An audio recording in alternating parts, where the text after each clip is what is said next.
everyone, I'm Mirela Ciobanu, lead editor with The Papers, and I'm about to speak with Jürgen Schulze, author and human-centric cybersecurity specialist, and author of ChatGPT, Das perfekte Versprechen 2, ChatGPT, the perfect promise slip 2.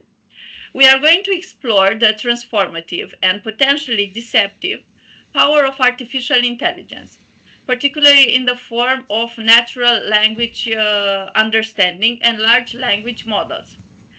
This discussion actually was sparked during a series of inspiring conversations and walks that we had through Berlin at TIC 2025, when Jürgen shared thought-provoking insights about AI's role in society, cybersecurity, and the human experience.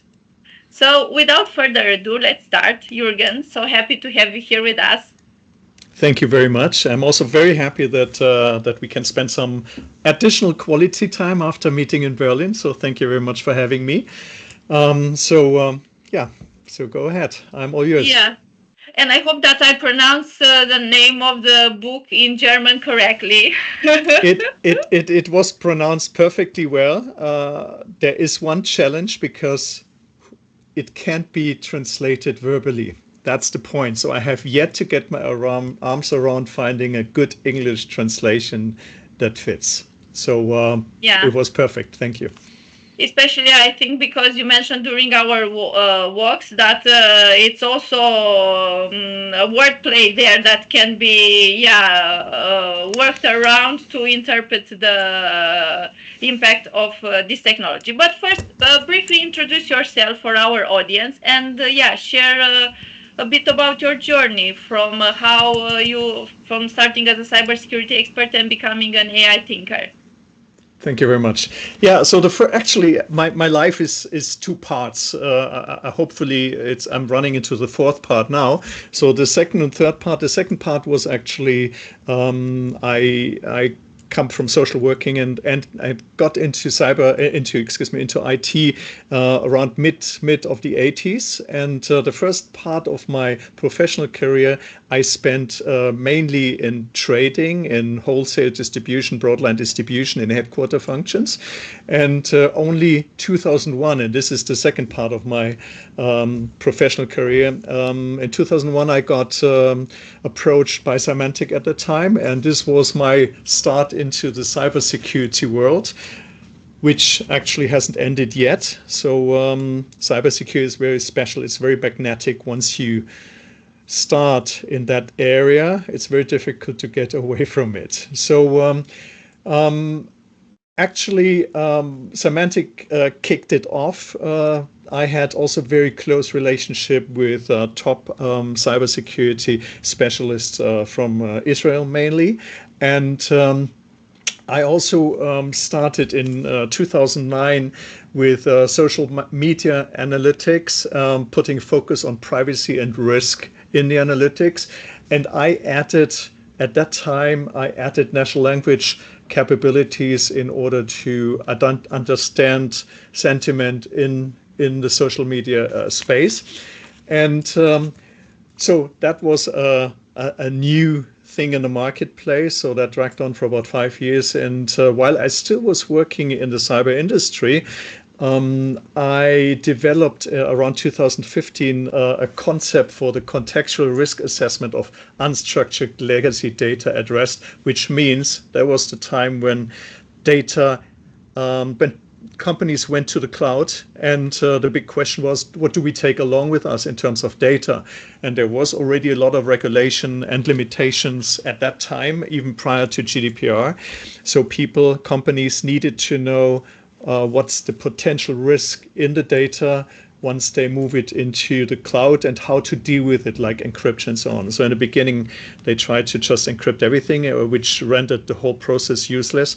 So we added functionality to assess content, unstructured data, and the risk potential in terms of what happens if the data leaks, how confidential is the data, etc. And then you could deal with the data. So this is how it started in around 2015. In end of 2018, PwC brought me in for that concept, and I further developed that concept in a highly regulated world of a big audit firm, which was also very interesting and very, very thought-provoking also on top of it, and very sensitive, obviously.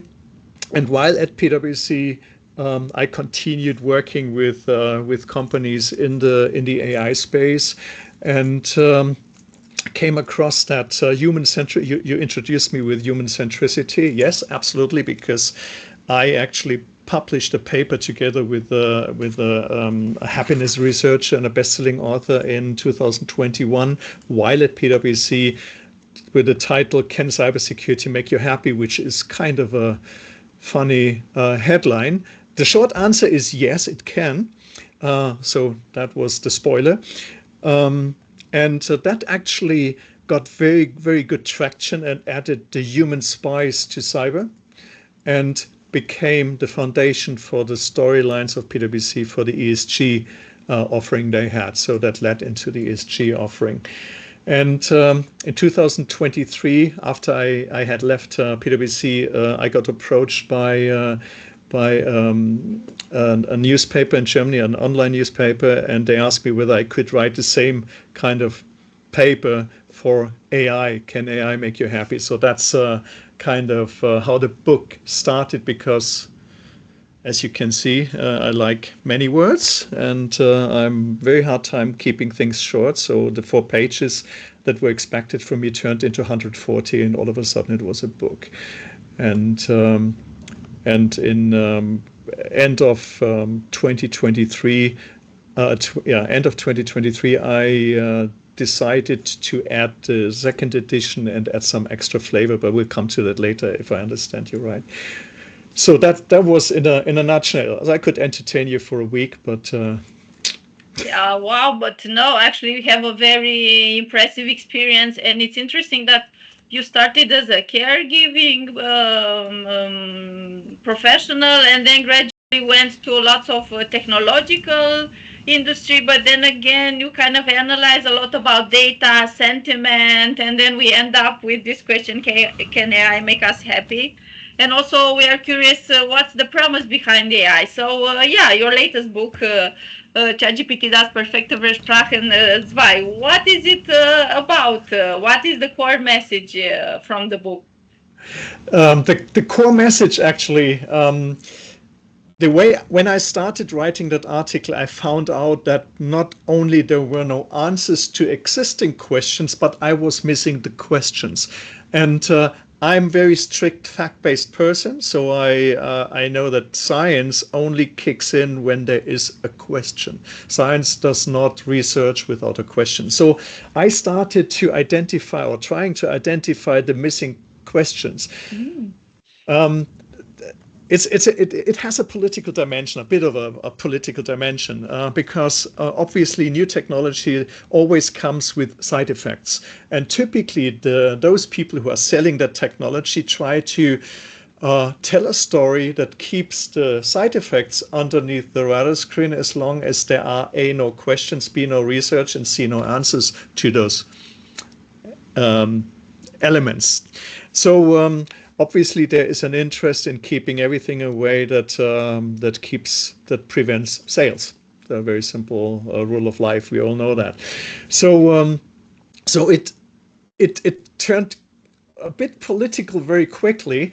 And what I found, and that was the first edition, that there were a lot of topics that I could use from my risk management, because cybersecurity is risk management. So we dealing with risks. A lot of the topics, a lot of the unasked questions, I could actually pull from my experience in the cyber world. Like risks never live alone. They always have friends, and they are interdependent. So they push each other. The risks push each other, and sometimes, when you're lucky, they kind of eradicate each other. So that's also possible. And I'm thinking in these risk terms, like risk aggregation, which is gestalt, singular risks, or risk, if you put them in the right direction, or in the right order, they can cause havoc. and paranoid by design after 25 years in cyber. So that's how I started, and then I tried to figure out what are the elements that we haven't looked at that have an impact on those risks that we understand and see.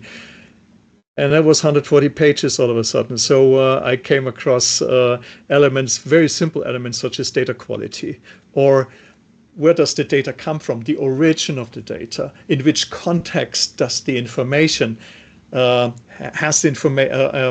which context does the information stand.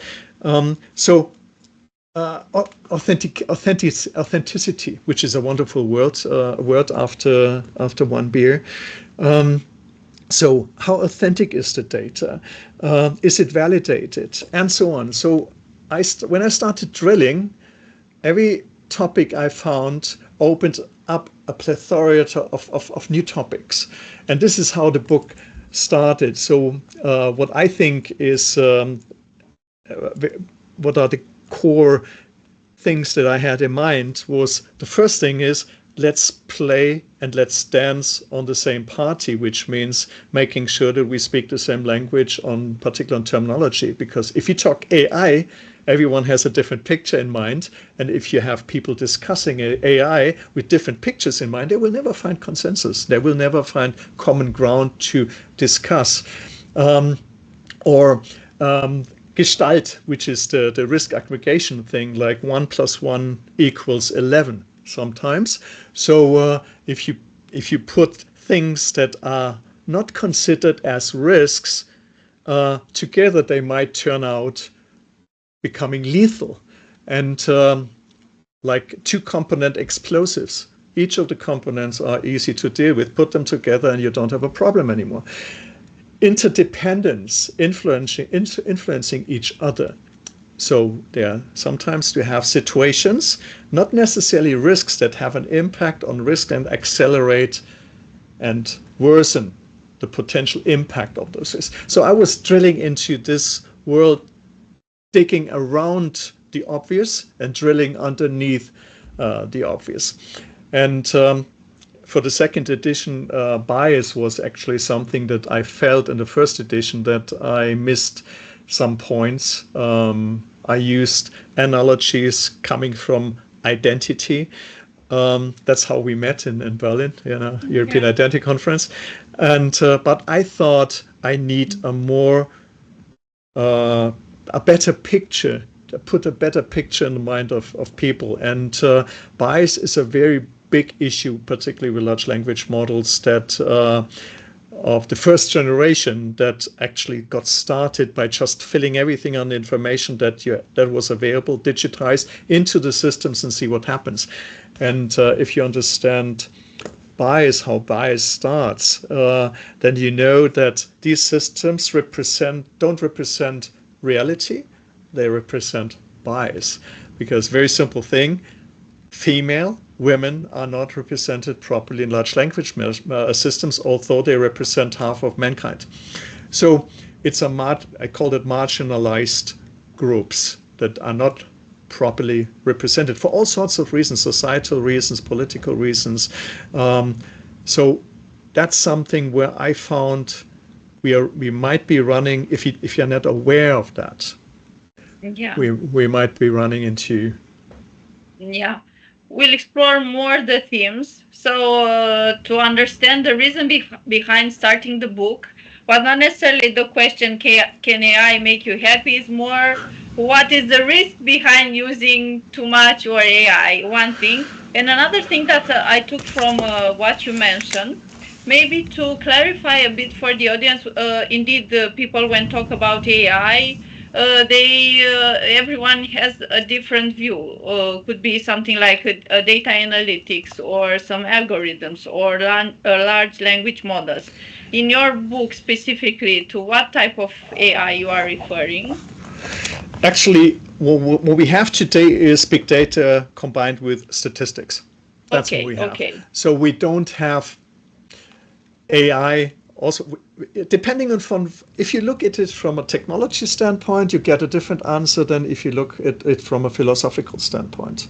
So that's something where that's where context kicks in. So in which context Okay. do you So look at yeah, things? and also maybe walk us through what are the key themes that you are exploring in the book, as you mentioned a bit about bias, context.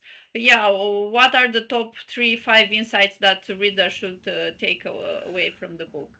The top insights. um, as I mentioned it a bit earlier, so that the first Yeah, insight is awareness. I mean, the first awareness. thing is we need to understand what we're dealing with. We need to find common ground so we can talk about the same subjects with the same impact and discuss solutions. So I'm not talking about what we call AI today as it's going to kill us. I'm talking about if we don't treat it properly, then it has an impact to create havoc. So Yeah. that's what we need to drill into. The next thing is very important is AI by default is based upon the data we have put in, right?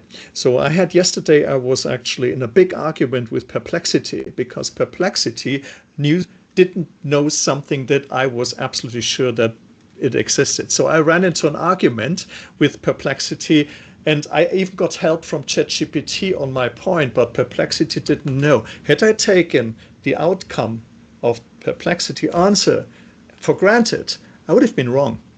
Okay, so what we need to understand, very simple rule of life, take part of the time you save by using this technology to validate the results. You'll still have big gains, but you'll have better quality in your outcome. That's very, very important.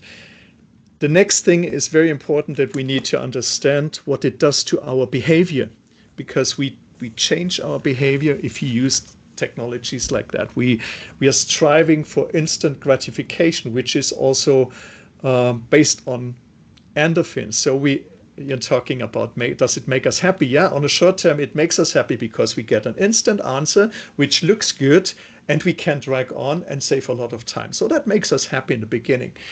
Instant gratification, however, also has a very scientifically proven point of causing depression, because not fighting for information, getting immediate answer, running on high adrenaline and endorphins has an impact on our well-being. So this is something we need to keep in mind.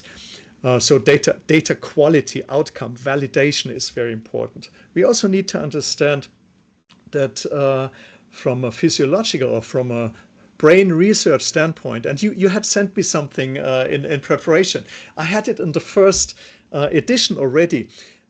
The key point is we get a ChatGPT or chatbots or Gen AI, but mainly chatbots, offload us from certain tasks, from pain, from writing, putting efforts into, I called it the blood and sweat part of writing. They offload us from. So what does it do with our brain? And there's a good example which has always been used because it's very well researched, which is the test for the English taxi drivers in London. It's called the knowledge. They have to learn each and every single road. They're not allowed to use navigation systems. Brain research shows particularly well established functionality in that part of the brain that has to do with orientation, finding your way, and so on. Comparing that with people who are excessively using navigation systems, it shows that using navigation systems creates white spots. The wrong perception has always been, if I don't need energy for that part anymore, I can use that capacity to turn into a genius and be astrophysics. That's wrong, because these parts of the brain, and this is currently the common sense in the scientific community, think parts of the brain that you don't use fall dormant. Oh. That means so it's not a reshuffling of cognitive effort. there is Okay. you have a reshuffling of cognitive capacity if you have a stroke, because this is when the brain tries to reallocate I see. functionality into non-defunct parts of the brain. But this is not something that you can consciously influence. So, which means, and this is actually also something that this gentleman wrote, and there is more proof to that, that there is a dumbing down effect measurable already with people who are excessively using technologies like chatbots. So that's actually so far scientific consensus. In my first edition, actually, I put it in as a question, what will happen? Now I can remove the question mark and put a full stop behind it, because that's currently already scientifically proven.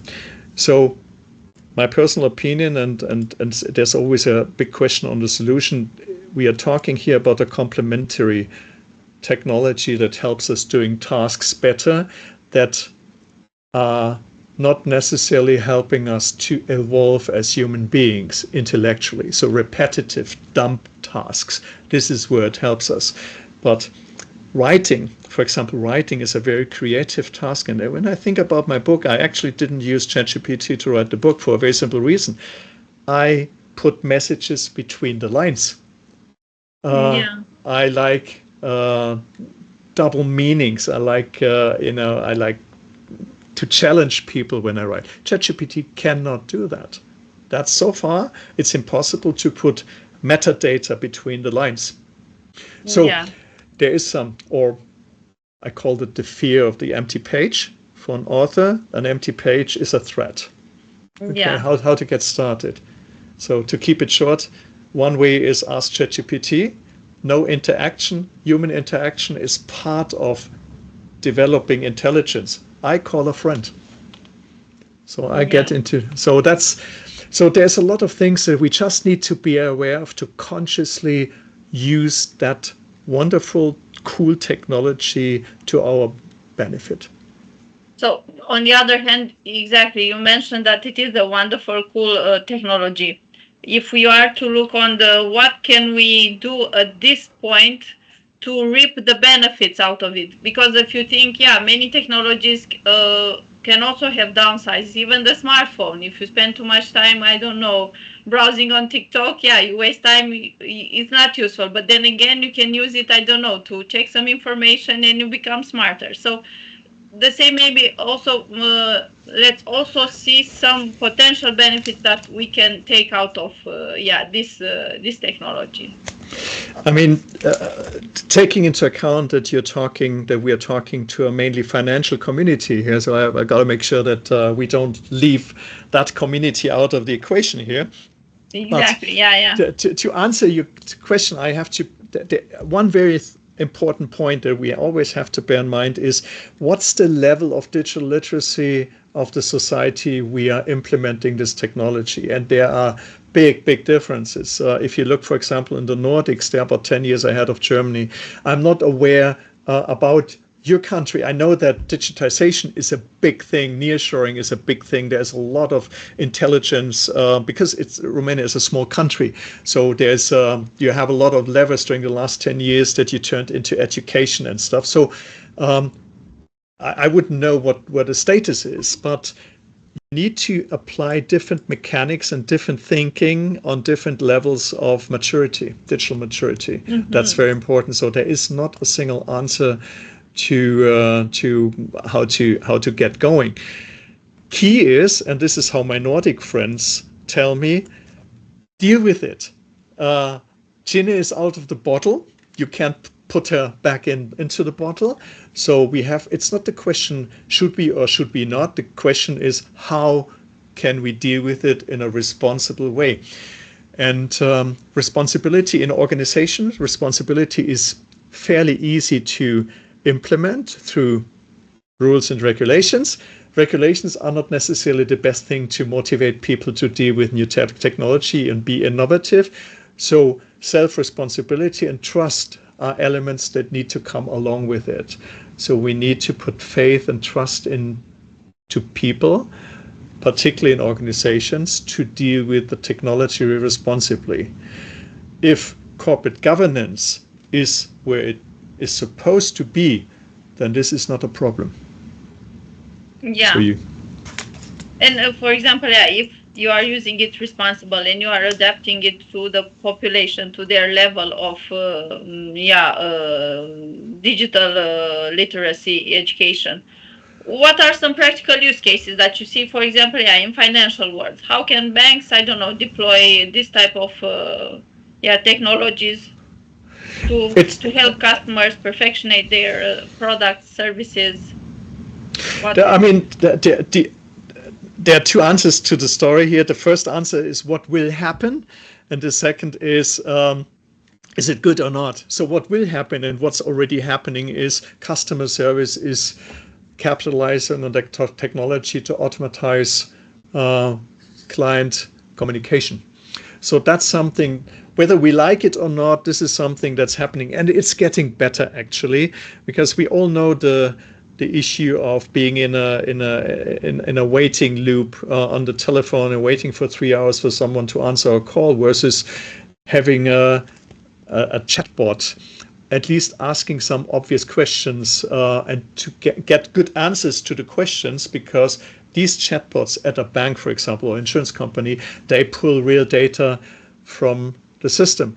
Obviously, we have to authenticate properly before that, so we have some privacy regulations that we need to bear in mind. So there's no doubt about that. So that is certainly something where which we will see.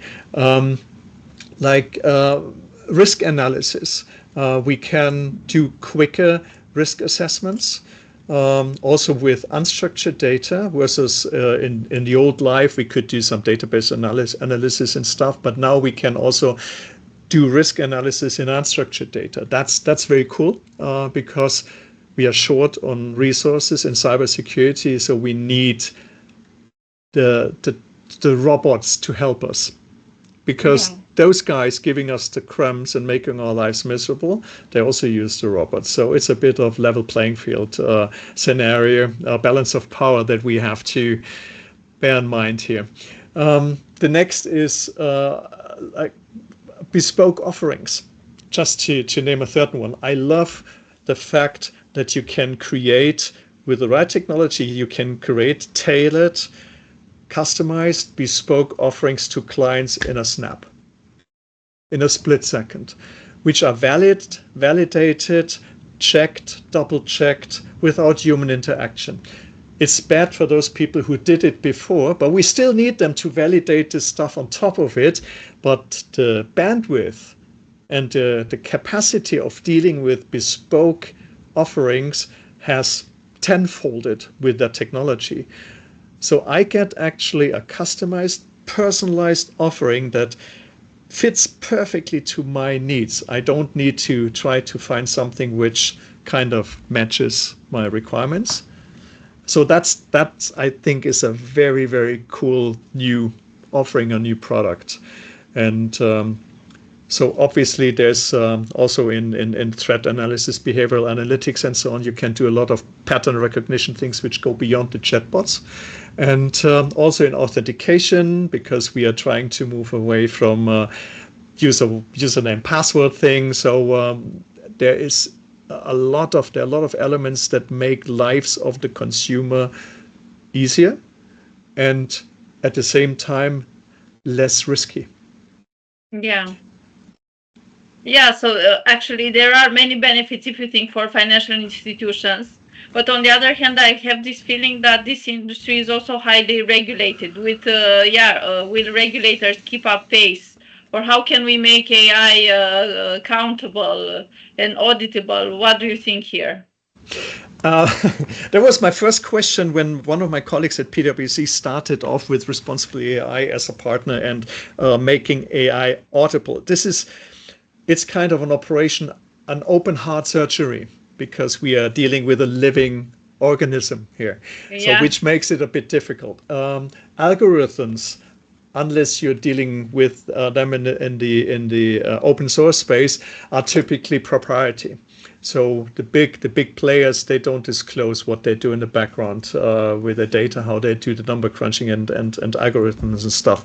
So that's something which makes it a bit difficult to audit. On the other hand, firms like the big audit firms are dealing with that situation because they're also highly regulated, and Yeah. they Are using they it. and they are allowed due to their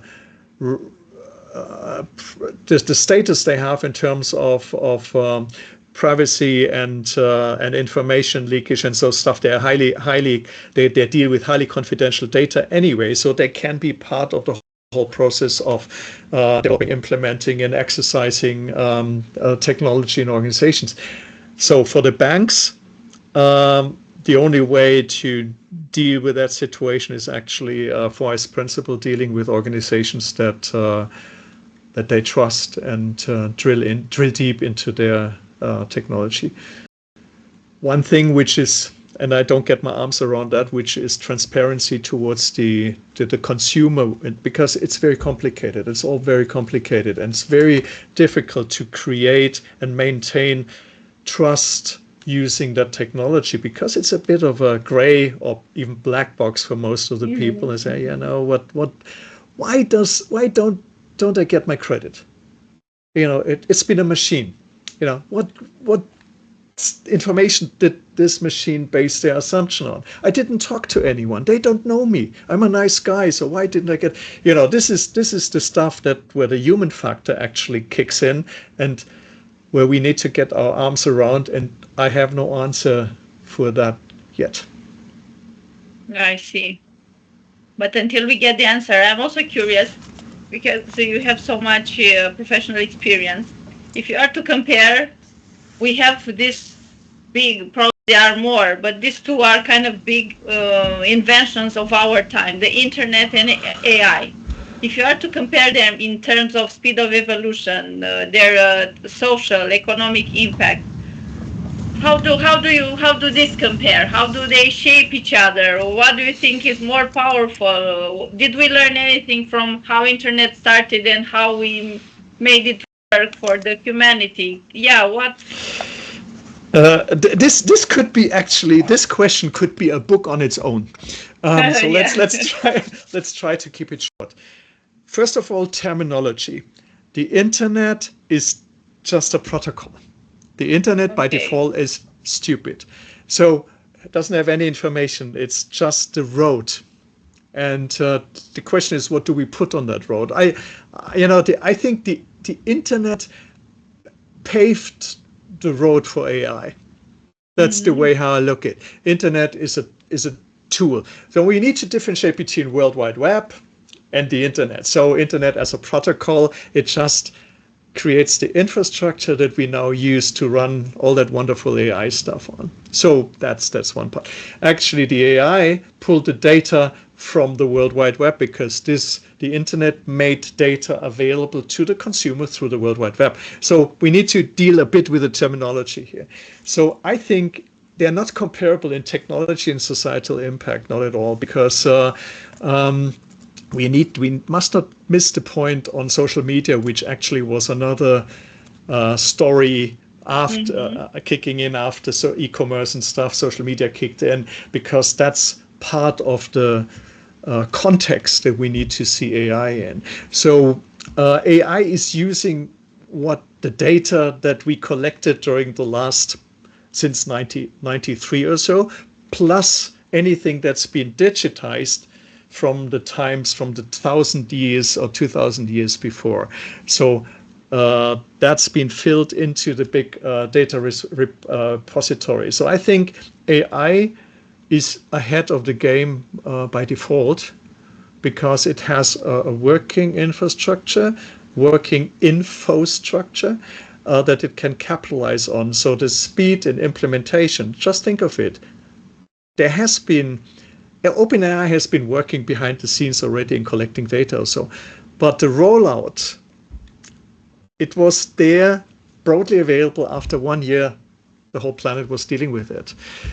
Internet started in kind of 93, so it became kind of a bit more available. So it wasn't before 5 years later, so that actually the first big investments turned off. I mean, like Amazon, how long did it take Amazon to turn in the first profits? It was a while. And they were capitalizing on this new technology. They're not I personally believe it's not comparable. And also the Yeah. societal impact is not comparable to what the global networking through internet technologies provided to mankind. So it's two distinctly different things, but it's a philosophical question, actually.